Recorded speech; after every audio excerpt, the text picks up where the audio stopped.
ସାଙ୍ଗମାନେ ଆଜି ପ୍ରଥମ ଥର ମୋ ସହିତ ଏମିତି କିଛି ଘଟିଯିବ ବୋଲି ମୁଁ ସ୍ୱପ୍ନରେ ସୁଦ୍ଧା ବି କେବେ ଭାବିନଥିଲି। ତ ସାଙ୍ଗମାନେ ଏମିତି କ'ଣ ପାଇଁ ମୁଁ କହୁଛି ଶୁଣନ୍ତୁ। ସାଙ୍ଗମାନେ କାଲି ରାତି କତୁରୁ ବର୍ଷା ହେଉଛି ଯେ ହେଉଛି, ଆଜି ସକାଳ ପର୍ଯ୍ୟନ୍ତ ବର୍ଷା ହେଉଥିଲା, ଛାଡ଼ି ନଥିଲା। ଆଉ ତାପରେ ଯେତେବେଳେ ବର୍ଷା ଛାଡ଼ିଗଲା ଟିକେ, ମୁଁ ମୋ ଧନକୁ ଧରିକି ଆମ ରାସ୍ତା ପଟକୁ ଯାଇଥିଲି। ଆଉ ମୁଁ ସେଠିକି ଯାଇକି ଦେଖିଲା ବେଳକୁ ବର୍ଷାରେ ପୁରା ଆମ ଘର ପାଖରେ ପାଣି ଜମି ଯାଇଥିଲା। ବର୍ଷାରେ ପୁରା ଆମର ପିଣ୍ଡା ଆଉ କାନ୍ଥ ଗୁଡ଼ାକ ସବୁ ସନ୍ତେଇକିନା ପୁରା ଉଦାରେ ଭାଙ୍ଗି ଯାଇଛି।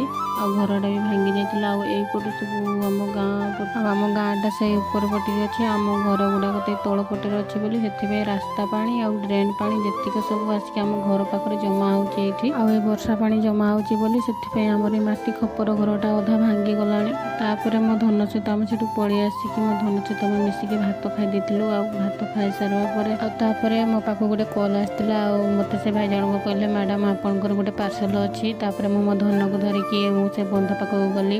ଆଉ ସାଙ୍ଗମାନେ ଦେଖ ମୋ ବନ୍ଧରେ ବର୍ଷାରେ କେତେ ପାଣି ହେଇଯାଇଛି। ଆଉ ସାଙ୍ଗମାନେ ମୁଁ ଗୋଟେ ଅନଲାଇନ୍ରେ ଜିନିଷ ଅର୍ଡ଼ର କରିଥିଲି। ଆଉ ଆଜି ମୋର ପାର୍ସଲ ଆସିଛି, ସେଥିପାଇଁ ମୋ ଧନ ଆଉ ମୁଁ ଆମ ବନ୍ଧ ପାଖକୁ ଆସିଛୁ ପାର୍ସଲ ନେବା ପାଇଁ। ତାପରେ ମୁଁ ସେଠି ସେ ଭାଇ ଜଣଙ୍କୁ ପଚାରିଥିଲି, ମୁଁ ତ ଯେଉଁ ଜିନିଷଟା ଅର୍ଡ଼ର କରିଥିଲି ସେଇଟା ତ ଗୋଟେ ବଡ଼ ଖୋଳରେ ଆସିବା କଥା, ଏଇଟା କ'ଣ ଛୋଟ ପ୍ୟାକେଟ୍ରେ ଆସିଛି। ତାପରେ ସେଠୁ ବର୍ଷା ଜୋରରେ ଉଠେଇଥିଲା ବୋଲି ସେଥିପାଇଁ ମୁଁ ଧନକୁ ସେଠୁ ଧରିକି ପଳେଇ ଆସିଥିଲି।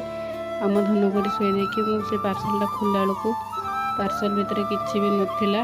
ସାଙ୍ଗମାନେ ସେ ପାର୍ସଲ ଭିତରେ କ'ଣ ଥିଲା ମୁଁ ଆପଣମାନଙ୍କୁ ଖୋଲିକି ଦେଖାଉଛି। ଦେଖନ୍ତୁ, ସେ ପାର୍ସଲ ଭିତରେ କିଛି ବି ନଥିଲା, ଖାଲି ଗୋଟେ ପଟି ଥିଲା। ମାନେ ମୁଁ ବହୁତ ଥର ଅନଲାଇନ୍ରୁ ବହୁତ କିଛି ଜିନିଷ ଅର୍ଡ଼ର କରିଛି, ହେଲେ କେବେ ବି ମୋ ସହିତ ଏମିତି ଘଟିନଥିଲା। ଆଜି ପ୍ରଥମ ଥର ଘଟିଗଲା ମୋ ସହିତ। ଆଉ ସେଇଥିପାଇଁ ମୁଁ ଏଠି ଟିକେ ମନ ଦୁଃଖରେ ବସିଥିଲି, ଆଉ ଟେନସନ୍ରେ ବି ଟିକେ ଥିଲି। ସାଙ୍ଗମାନେ ଆପଣମାନେ ଯଦି ଅନଲାଇନ୍ରେ ଯଦି କିଛି ବି ଜିନିଷ ଅର୍ଡ଼ର କରିଛନ୍ତି, ତାହେଲେ ଆପଣମାନଙ୍କର ପାର୍ସଲ ଯେଉଁଦିନ ପହଞ୍ଚିବାର ଥିବ ସେ ପାର୍ସଲକୁ ଆପଣମାନେ ତାଙ୍କରି ସାମ୍ନାରେ ହିଁ ଖୋଲିକି ଚେକ୍ କରିକି ଆଣନ୍ତୁ। ଆଉ ମୁଁ ତ ମୋ ପାର୍ସଲକୁ ତାଙ୍କ ସାମ୍ନାରେ ଖୋଲିକି ଚେକ୍ କରିକି ଆଣିନଥିଲି, କ'ଣ ପାଇଁ ନା ସେପଟୁ ବର୍ଷା ଜୋରରେ ଉଠେଇକି ଆଉ ଥରେ ଆସୁଥିଲା ବୋଲି। ସେଥିପାଇଁ ମୁଁ ମୋ ଧନକୁ ଜଲ୍ଦି ଧରିକି ଘରକୁ ପଳେଇ ଆସିଥିଲି। ସାଙ୍ଗମାନେ ଆଜି ଯାହା କିଛି ବି ମୋ ସହିତ ଘଟିଯାଇଛି ଆଉ କେଉଁମାନଙ୍କ ସହିତ ଏମିତି ଆଗରୁ ଘଟିଛି ମୋତେ କମେଣ୍ଟ ମାଧ୍ୟମରେ ନିହାତି ଜଣେଇବେ। ଏତିକି କହିକି ରହୁଛି ମୁଁ ସାଙ୍ଗମାନେ। ଆଉ ଥରେ ପୁଣି ଦେଖାହେବା ମୋର ଆଉ ଗୋଟେ ନୂଆ ମିନି ବ୍ଲଗ୍ରେ। ଆଉ ସେ ଯାଏଁ ମୋ ଚ୍ୟାନେଲକୁ ଗୋଟେ ସବସ୍କ୍ରାଇବ୍ ଆଉ ଭିଡ଼ିଓକୁ ଗୋଟେ ଲାଇକ୍ କରିଦିଅନ୍ତୁ। ରହିଲି, ଜୟ ଜଗନ୍ନାଥ।